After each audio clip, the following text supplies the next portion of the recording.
अगर हम तुमसे पूछें कि कोई ऐसा एसिड का नाम बताओ जिसमें हम सोना, चांदी, प्लेटिनम को घुला सकें, तो बताओ कोई ऐसा कोई एसिड है क्या हमारे पास? तीन से खनिज अम्ल के बारे में हम लोग पढ़े हैं। खनिज अम्ल क्या है जी? HNO3 जो कि प्रिपरेशन सीख लिए हैं। HCl के बारे में जाने, आगे पढ़ेंगे H2SO4 खनिज एसिड है। मिनरल H2CO3 इसमें से सबसे जो डेंजरस होता है तुम्हारा, इसके बारे में बताया जाता है। ये मिनरल एसिड है लेकिन स्ट्रॉन्ग नहीं होता है, ये स्किन पर फफोले उत्पन्न करते हैं और इसको तो हम लोग बोलते हैं किंग ऑफ एसिड, अम्लों का राजा। लेकिन क्वेश्चन तुमसे अब ये पूछा जाए कि क्या अम्लों का राजा तो है, लेकिन अगर इसमें पूछा जाए कि क्या गोल्ड, सिल्वर, प्लेटिनम को डालेंगे तो क्या किसी को घुलाने की अपने अंदर क्षमता है? तो ये किसी में क्षमता नहीं है। बात समझे? तो जिस तरीके से बताया जाता है कि बाप का भी बाप होता है, उसी तरीके से यहाँ इसका भी बाप आया है। कौन? हम लोग सीखेंगे क्या? अम्लराज हेडिंग है, याद रखेंगे। सबसे अगर भयंकर है तुमको तो ये है, याद रखेंगे, अम्लराज। अब तुमको भयंकर कहने का मतलब ये फफोले उत्पन्न करे ना करे, इसका बात नहीं कर रहे हैं, घुलाने की प्रवृत्ति के बारे में। अभी तक हमारे पास ऐसा सेपरेट मतलब क्या सिंगल कोई भी एसिड नहीं है, कोई कंपाउंड है जो कि मेटल को क्या कर सके, घुला सके। लेकिन उसके मिश्रण अगर मिला दे हम तो मेटल को घुला देगा। तो उसका नाम क्या है? तुमको हम लोग पढ़ने क्या जा रहे हैं, तुमको अम्लराज, एक्वारेजिया। हिंदी भी कहीं कहीं देखो, एक्वारेजिया का हिंदी नाम क्या है? अम्लराज। लेकिन एग्जाम में तुमको एक्वारेजिया का एक्वारेजिया ही लिख देता है, तो इसे कंफ्यूज मत हो गए। हिंदी में लिख देगा एक्वारेजिया। बातें समझ में आ रही है ना? तो देखना यहाँ इसके बारे में हम जितनी बातें होती है उतनी बातें हम बता देंगे, एक भी ऑब्जेक्टिव। और ये ऐसा टॉपिक है तुमको कि बिहार बोर्ड में कम और कॉम्पिटेटिव में बहुत अधिक आता है, याद रखेंगे। बातें समझ में आ रही ना? देखना ध्यान से। सबसे पहले हम तुमसे पूछें कि अम्लराज क्या है, तो यह एक मिक्सचर है, याद रखेंगे। यह क्या है? एक मिश्रण है। कोई पूछेगा क्या अम्लराज जो है तुमको ये कंपाउंड है क्या, तो कंपाउंड नहीं है, ये क्या है तुम्हारा? मिश्रण है। पहले का क्वेश्चन ऑब्जेक्टिव ये रहा, ध्यान से सुनोगे। ये कितने एसिड से मिल करके अम्लराज बनते हैं? दो को एसिड। पहला एसिड जो है तुम्हारा HCl और HNO3। अब ध्यान देना, तो अम्ल के बारे में, एसिड के बारे में हम बताए हैं, दो कैटेगराइज में हम लोग उसको जनरली करते हैं, कॉन्क और डाइल्यूट के बारे में। यहाँ जो दोनों है ना, ये कॉन्क एसिड है, याद रखेंगे। देखना, कॉन्क HCl, ये कॉन्क HNO3, मतलब क्या? दोनों कंसंट्रेट है, मतलब इसमें जल का अमाउंट क्या है? कम है, एसिड का अमाउंट क्या है? ज्यादा है। तो पहला देखो, तीसरा ऑब्जेक्टिव ये है। अब तानी कि जो एग्जाम जुपिटर वाला दिया है तुमको, तो उसमें देखना क्वेश्चन किस तरीके से पूछा था। बोला था कि एक्वारेजिया बनता है, तो तीन को ऑप्शन में दिया था। एक में लिखा था डाइल्यूट HCl, कॉन्क HNO3, फिर लिखा था डाइल्यूट HNO3 और कॉन्क HCl, एक में लिखा था दोनों डाइल्यूट, एक में लिखा था दोनों कॉन्सेंट्रेट। तो क्या होगा? दोनों कॉन्क होगा, याद रखेंगे। बातें समझ। इसके मिश्रण को, इसी के मिश्रण को हम लोग क्या बोलते हैं? एक्वारेजिया कहते हैं। बात समझे? देखोगे ध्यान से, एक्वारेजिया का हम लोग उपयोग कहाँ करते हैं तुमको, आखिर हम लोग पढ़ क्यों रहे हैं? ताकि सिल्वर, गोल्ड, प्लेटिनम को क्या कर सके, हम लोग भुला सके। और सबसे अधिक इसका यूज कौन करता है? सोनार लोग। सोनार लोग जो होते हैं तुमको इसका यूज करते हैं, और सबसे अधिक इसी से आमदनी लोगों का होता है। इसमें कोई सोनार नहीं है, ध्यान दो, सुनो। अब देखोगे यहाँ ये क्या देने वाला है, याद रखना।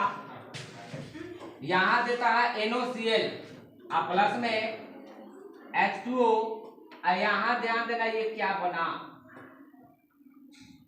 जिसका नाइट्रोसिल क्लोराइड, इसको क्या बोलते हैं? Nitrosyl chloride. ये तो जल है, इसको देखना ध्यान से।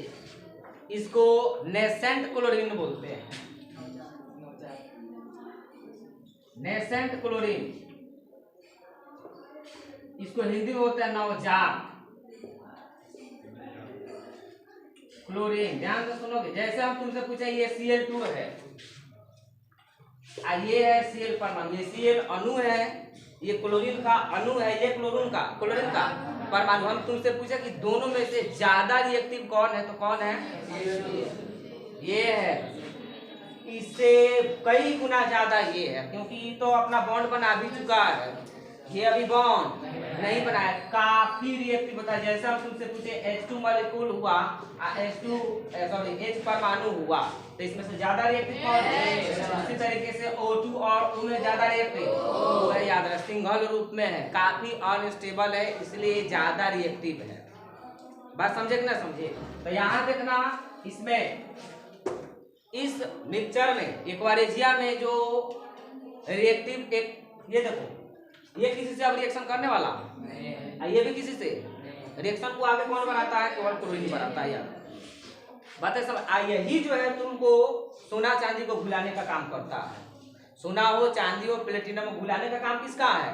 इसके वजह से नहीं, ये है, याद रखेंगे। और सबसे खास गुण ये है तुमको कि एक्वारेजिया में अगर तुम गोल्ड, सिल्वर और प्लेटिनम को घुला देते हो ना, तो उसे इजीली तुम सेपरेट कर लोगे। सबसे अच्छा चीज ये है। अब ऐसा नहीं कि मिश्रण तो हमारे पास, देखो, सोना चांदी घुलाने का बहुत सारा तरीका है, लेकिन घुलाने के बाद उसे निकाल लेना सबसे हमारा बढ़िया तरीका अगर हो तो उसी को हम लोग अपनाते हैं। तो इसमें एक्वारेजिया में खास बात ये है तुमको कि इसमें सोना चांदी प्लेटिनम को घुला देते हैं, घुलाने के बाद इसको इजीली हम लोग सेपरेट कर लेते हैं। बातें समझ में आ रही ना? तब देखो, ये हुआ तुमको नवजात क्लोरीन ना, इसका रिएक्शन देखोगे, हम उपयोग बता दिए हैं तुमको। यहाँ ध्यान देना पड़ेगा, दोनों एसिड क्या होते हैं? कॉन्क होते हैं। याद रखना पड़ेगा, इसका कितना वॉल्यूम लेते हैं? 3 वॉल्यूम। और इसका कितना, HNO3 का कितना वॉल्यूम? 1 वॉल्यूम। ये भी एग्जाम में खूब पूछा है, लेकिन एग्जाम में तरीके बदल बदल के पूछता है। ये बात समझे? पूछता है एक्वारेजिया में, पूछेगा एक्वारेजिया में HCl और HNO3 का अनुपात। ध्यान दोगे, तभी नहीं कि एक अनुसार चलेंगे, इसके अनुसार जो पूछा है ना उसके अनुसार चलेंगे हम लोग। तो यहाँ पहले किसके बारे में पूछा? HCl का कितना? 3, HNO3 का 1। मतलब क्या, एक्वारेजिया में HCl और HNO3 का रेशियो कितना हो तुमको? 3 अनुपात 1। अगर यही जा चेंज करके तुमको पूछ दिया कि HNO3 तथा HCl का रेशियो कितना हो जाएगा? 1 अनुपात। ये सबसे अधिक बार ये पूछा गया, अपना बोर्ड में याद रखेंगे। सबसे अधिक बार जो पूछने वाला जो ऑब्जेक्टिव क्वेश्चन है ये है, याद रखेंगे, रेशियो के बारे में, कि रेशियो हम लोग किस प्रकार से बताएंगे। तो रेशियो ही नहीं, अभी देखो रटने वाला चीज नहीं है, जिस हिसाब से पूछेगा ना आंसर उसी हिसाब से हम लोग देंगे। समझ में आ रहे ना? ओकरा बाद दूसरा ऑब्जेक्टिव तुमको, देखो यहाँ कितना ऑब्जेक्टिव है, कॉल बना। ओकरा बाद ऑब्जेक्टिव पूछेगा तुमको कि एक्वारेजिया में कौन सा नेसेंट परमाणु बनता है, तो वो बनता है कौन चीज? क्लोरीन बनता है। नवजात, किस नवजात परमाणु की उत्पत्ति होती है? इसमें क्लोरीन का। और यही रिएक्शन को क्या करता है? आगे बढ़ाने का काम करता है। जैसे अब भूलेगा कैसे, तो बनाने की विधि हम जान गए, क्या क्या होगा इसमें जान गए। बोलो जी। जैसे हम तुमसे पूछ दें कि HCl और HNO3 रहेगा, HNO3, तो इसका रेशियो कितना होगा? 3 अनुपात 1। अगर तुमको पहले HNO3 के ले लिया तब क्या लिया HCl को, तब एक रेशियो कितना हो जाएगा? 1 अनुपात 3। दोनों कॉन्क होना चाहिए, याद रखिए, तभी एक्वारेजिया बनने वाला है। समझ में आ रहे हैं ना? लेकिन तुमको एक बात समझ में नहीं आती होगी, सर ये क्या वॉल्यूम का मतलब क्या?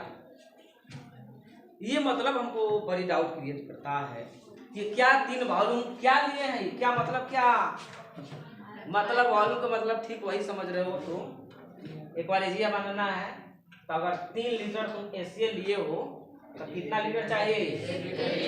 10 लीटर चाहिए। बातें समझ में नहीं? तो अब बनेगा कि नहीं, दोनों का अमाउंट बना दो तो नहीं होने वाला है। इसका केमिस्ट्री है, फिक्स रेशियो चाहिए। समझ में आ रही है बातें? यूज देख लो, तो हम लोग इसका यूज करते हैं किस में? AAO और DT को घुलाने में। तो उसके पहले बता दो इसके वायलेंसी जब याद होगा तब तो बोलेगा तू। इसका वायलेंसी ऑक्सीडेशन नंबर +1 पता है, AU का +3 होता है, PT का +2 और +4 होता है, याद होना चाहिए। PT का +2 भी होता है, +4 भी होता है प्लेटिनम का। देख लो जैसे रिएक्शन कर दिया तुमको ऐसे, देखना ध्यान से, यहाँ दिखाई दे रहा है, कह दिया तुमको कॉन्क HCl प्लस, यहाँ क्या होना चाहिए, 3 होना चाहिए, तो समझ में आ रही है ना बातें। यहाँ 3 HCl और प्लस में कॉन्क HNO3 और प्लस में इसका Ag से रिएक्शन का मतलब क्या ना, रिएक्शन क्या, इसमें हम डाल दिए किसको, Ag को डाल दिए, तो हाई वाला हमेशा रिएक्शन बनेगा, ये वाला हाई रिएक्शन में भाग लेने वाला नहीं है, यही करता है ये, क्योंकि क्रिएटिव ये ना है ना, ज्यादा रिएक्टिव ये है ना, बात समझे कि ना समझे। अरे घर में कोई लड़का एगो छड़ी आने वाला लड़का होता है, तो मिठाई पहले आता है ना, तो सबसे पहले किसको दिया जाता है, जो ज्यादा रिएक्टिव है, बोलो जी। जो नॉन रिएक्टिव और बादू में ये बना दिया तो मान जाता है, लेकिन उसी तरीके से ये है, Ag को डालते हैं तो सबसे अस्थायी ये है क्लोरीन, तो सबसे पहले अटैक कौन करता है, क्लोरीन ही करता है, तो हाई वाला हमेशा बनेगा, तो क्या बन गया NaCl प्लस में H2 और प्लस में AgCl अभिक्रिया करेगा, तो प्लस में AgCl, इसी का PPT बन जाता है नीचेवा, बातें समझ में आ गई ना, पेंदी में AgCl सिल्वर क्लोराइड। ओकरा बाद दूसरी तरीके से रिएक्शन देख लो, HCl प्लस में HNO, तुम अपना से लिखना कौन, ये अपना से रेशियो लिखोगे, हम डायरेक्ट लिख रहे हैं, बोलो जी AA, तो फिर वही रिएक्शन NaOCl प्लस में H2 प्लस में AuCl और एक क्लोराइड ना, इसको सिल्वर क्लोराइड बोलेंगे, सिल्वर क्लोराइड, ये है AuRiC और एक क्लोराइड, ध्यान देना। लास्ट क्या है तुम्हारे पास, HCl प्लस में HNO प्लस में PT NaCl प्लस में H2 प्लस में PgCl 4 के रूप में ले लेते हैं, बोलो इसको प्लेटेनिक क्लोराइड, एक होता है प्लेटेनस, तो प्लेटेनस कब बनेगा, जब 2 के स्टेट में होगा तब, और सही बुझा रहा है, या ऐसे नहीं बोलने आ रहा है तो नहीं बोल दो प्लेटिनम टेट्राक्लोराइड, समझ में आ रही है बातें। इसी का यूज करके तुमको सुनार लोग जो है महिलाओं को बात समझे, झाड़ लेते हैं, वो पायल जो है तुम गली जाती है, खैर उसके बारे में बात नहीं करेंगे। ये समझ में आया, इसमें बहुत सारा ऑब्जेक्टिव है, दिमाग में रखो, नोट करो। मिलते हैं हम लोग, जय हिंद जय भारत।